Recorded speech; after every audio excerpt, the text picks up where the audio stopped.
Hi hello నమస్తే welcome to our channel. నేను మీ Charmi. Present కల్కి 2898 ఏడీకి సంబంధించి ఇప్పటికే 453 కోట్లు కొల్లగొట్టింది అని అయితే మనందరికీ తెలిసిన విషయమే.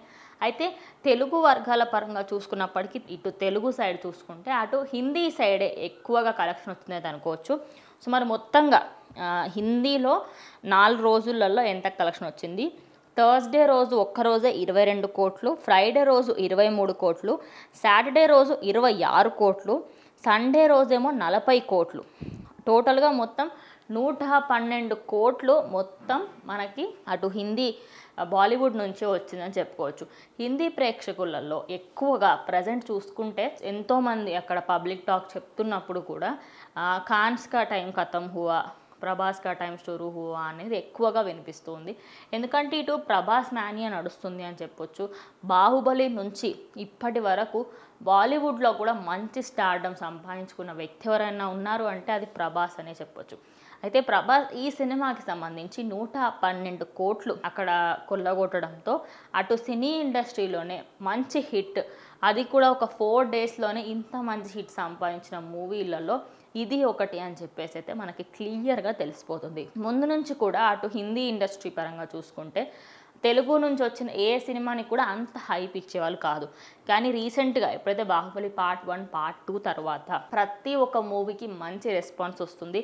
అందులో దాని తర్వాత త్రిబుల్ ఆర్, హనుమాన్, కాంతారా, అలాగే ఇటు చెప్పుకుంటూ పోతే సాహో. ఇక్కడ యాక్చువల్లీ సాహో తెలుగులో ఫ్లాప్ అయినప్పటికీ అటు బాలీవుడ్లో మంచి హిట్ అయిందని చెప్పొచ్చు. ఈవెన్ రాధేశ్యామ్ కూడా అంతే, అక్కడి వాళ్ళకి చాలా మటుకు నచ్చింది. సల్లార్ అయితే చెప్పనక్కర్లేదు, యావత్ ప్రపంచమే మెచ్చుకున్న మూవీ అని చెప్పొచ్చు. ఇలా ప్రతి ఒక్క మూవీకి సంబంధించి ఆయన మూవీస్ అన్నిట్లలో కలెక్షన్స్ అన్నిటినీ బ్రేక్స్ చేసుకుంటూ పోతుంది. ఆయన కలెక్షన్ని మళ్ళీ ఆయన్నే బ్రేక్ చేసుకుంటున్న విధంగా అయితే మనకైతే క్లియర్గా తెలిసిపోతుంది.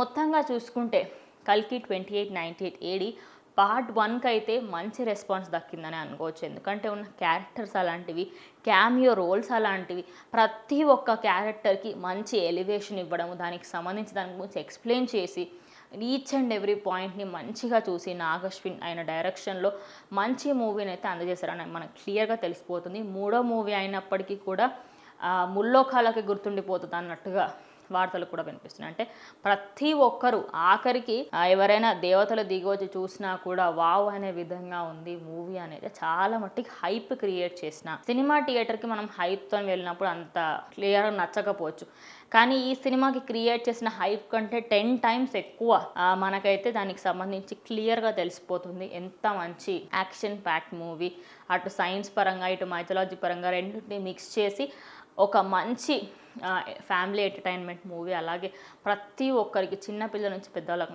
నచ్చే మూవీ తీశారని చెప్పొచ్చు. సో హిందీ పరంగా చూసుకుంటే 112 కోట్లు అక్కడే వసూళ్ళు అయిపోయాయని చెప్పొచ్చు. సో దీనిపైన మీరేమనుకుంటున్నారు ఏంటనే ఖచ్చితంగా కమెంట్ చేయండి. ఇది వాటి వీడియో. ఇంకో వీడియోతో మళ్ళీ కలుస్తాం.